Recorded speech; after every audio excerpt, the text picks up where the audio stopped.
Hi everyone! Last week I finished my sketchbook and this week I'm starting a new one. Let's go.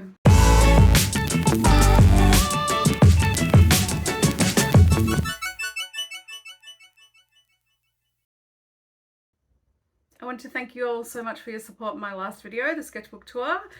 Did really well and it's all very exciting and there's lots of new people here and I wanted to say welcome. I'm so stoked you're here. So let's start another sketchbook.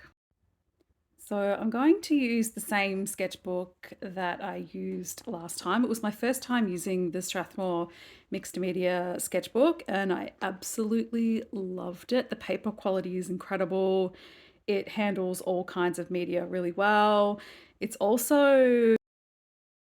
not hundreds of pages, so it doesn't feel too overwhelming. Like it feels very achievable to finish and fill this up. So here's my little goth holographic sticker that I made for my Ko-fi members to send out with their zines this month. And while we're talking about that, I would like to thank my Ko-fi members for your support and helping me keep everything going. I really appreciate you. And the link to the memberships is down in the description box. This sketchbook comes in both a soft and a hardcover version. I prefer the soft version, the soft cover version. Personally, I just like a flexible sketchbook. It feels sort of easier to carry around with me. And I wasn't 100% sure what I was going to do on this first page, but I knew I wanted to paint. So I just got out some washi tape and just taped off a border because that just makes it look like a more finished piece in the end result.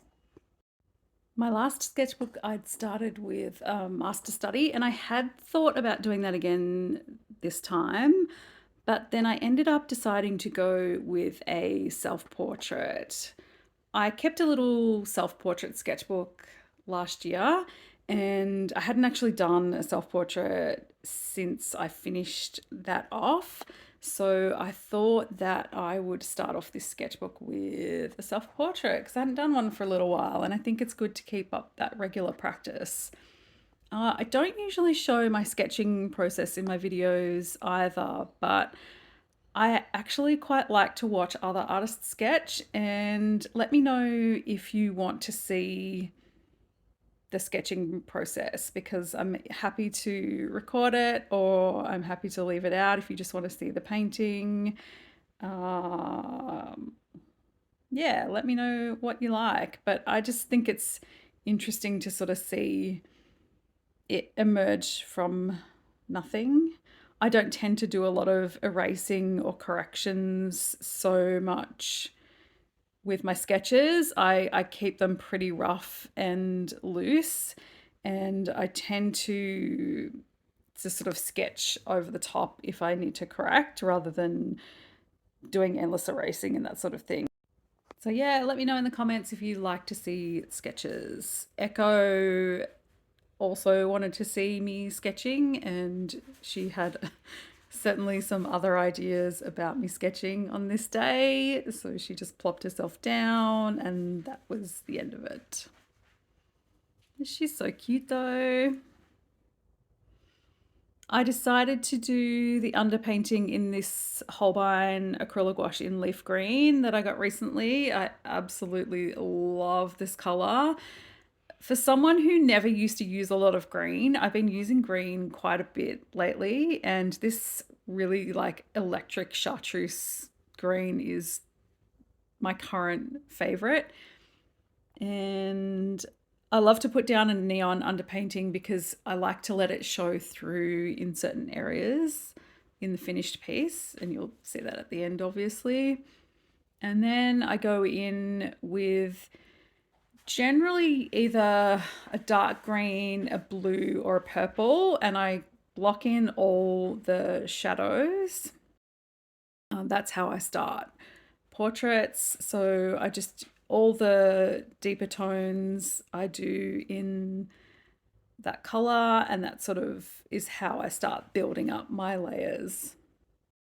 I'm not sure I'd be too good at doing any kind of formal tutorials because I don't quite know how to explain in words exactly how I create everything, but I'm hoping that the process and the time lapse of the entire painting helps you in some way and helps you see how I build up the layers and how I create paintings, because it's really hard for me to just sort of explain in words step by step how I do it.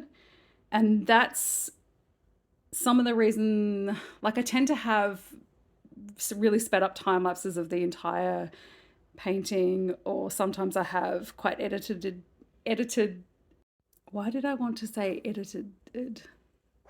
Anyway, so yeah, sometimes I have a heavily edited real time painting video, and then sometimes I have one that's like extreme time lapse so you can see the whole thing, and I only really edit out what my if my hand's off the page. So yeah, there's a bit of both depending on what you prefer. I tend to switch back and forth with what I like. Sometimes I really don't like watching everything in time lapse. But yeah, I do tend to do both kinds of videos. So let me know what you like. And thanks again for all the new people here subscribing. I picked up a bunch of you after the sketchbook tour last week, and I just wanted to say welcome. Next week is the 1 year anniversary of me making videos, full-length videos on this channel, and that's super, super exciting. I'd been thinking about doing this for a long time and just finally did it, and I love it. I love making the videos. So I'm stoked that you're here and to have your support. So you can see here that I've started building up the layers of the skin tone and then adding in some of the features.